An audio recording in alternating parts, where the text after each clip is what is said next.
On the evening of Friday, October 17, 2025, a significant and unexpected presidential action took place. President Donald Trump announced he had commuted the federal prison sentence of George Santos. The commutation ordered Santos be set free from custody immediately. The news didn't come from a White House press conference. It came from a post on Truth Social. The decision was effective immediately. Legal steps began that night to process Santos out of federal custody. The commutation is a power granted to the president. It's a form of executive clemency that reduces a convicted person's sentence, in part or in full. It does not overturn the underlying conviction.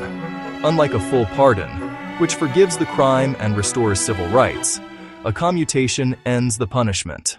To understand the full weight of the commutation, it is essential to revisit the crimes for which George Santos was serving time. The former congressman had pleaded guilty to very serious federal charges, specifically wire fraud, aggravated identity theft. These were not minor infractions. The case against him, brought by the Department of Justice, detailed a complex web of deceit and financial misconduct. Prosecutors laid out Santos systematically lied to his own campaign donors, using their contributions not for political purposes but to fund a lavish personal lifestyle. This included paying for designer clothing, personal credit card bills, other luxury expenses, a clear violation of federal campaign finance laws, and a betrayal of his supporters' trust. President Trump did not issue the commutation quietly. He provided his own public explanation for the decision through a detailed post on his Truth Social platform. In his statement, the president characterized George Santos as somewhat of a rogue, an acknowledgement of his controversial past, but immediately pivoted to argue that the punishment did not fit the crime. Trump contended that there are many rogues throughout our country that aren't forced to serve 7 years in prison, suggesting a fundamental unfairness in the length of the sentence Santos had received. A central and striking claim in the president's justification was the allegation of mistreatment within the federal prison system. Trump wrote, "George has been in solitary confinement for long stretches of time, and by all accounts, has been horribly mistreated." This assertion introduced a human rights dimension to the debate, suggesting that Santos's conditions of confinement were cruel and unjust. The use of solitary confinement is a powerful and evocative term, often associated with severe psychological distress. By highlighting this alleged mistreatment, the president cast his decision as a necessary intervention to protect an individual from inhumane conditions, thereby shifting the focus from Santos's crimes to his suffering as an inmate. The president's social media post concluded with a direct and personal message. After laying out his reasoning, he formally announced the clemency, stating, "Therefore, I just signed a commutation, releasing George Santos from prison immediately." This was followed by a simple yet remarkable sign-off. Good luck, George. Have a great life.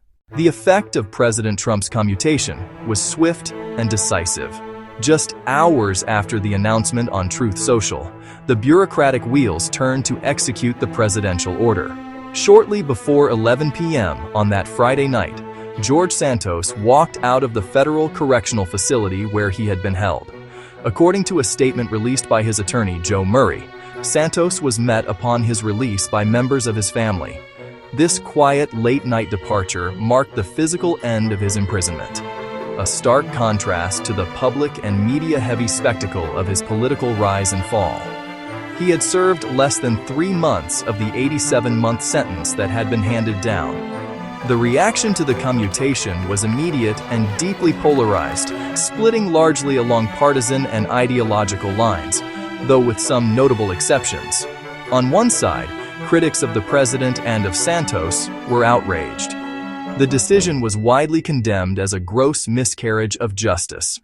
At least 2 Republican congressmen, both of whom had previously voted to expel Santos from the House of Representatives, publicly criticized President Trump's move.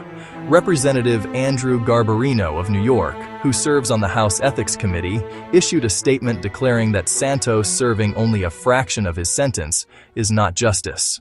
With George Santos now out of prison, a host of pressing questions dominate the public discourse. The most immediate and fundamental question revolves around the concept of fairness. Many Americans are asking whether this commutation represents an equitable application of justice. Is it fair for a convicted felon who pleaded guilty to extensive fraud identity theft to serve less than 90 days of a 7-year sentence, while thousands of other individuals convicted of similar or lesser nonviolent crimes remain incarcerated for much longer terms? This question strikes at the heart of equal justice under the law and fuels concerns about a system that may favor the politically connected. Beyond fairness, the commutation raises questions about precedent and the use of executive power. Legal scholars and political observers are now debating the long-term implications.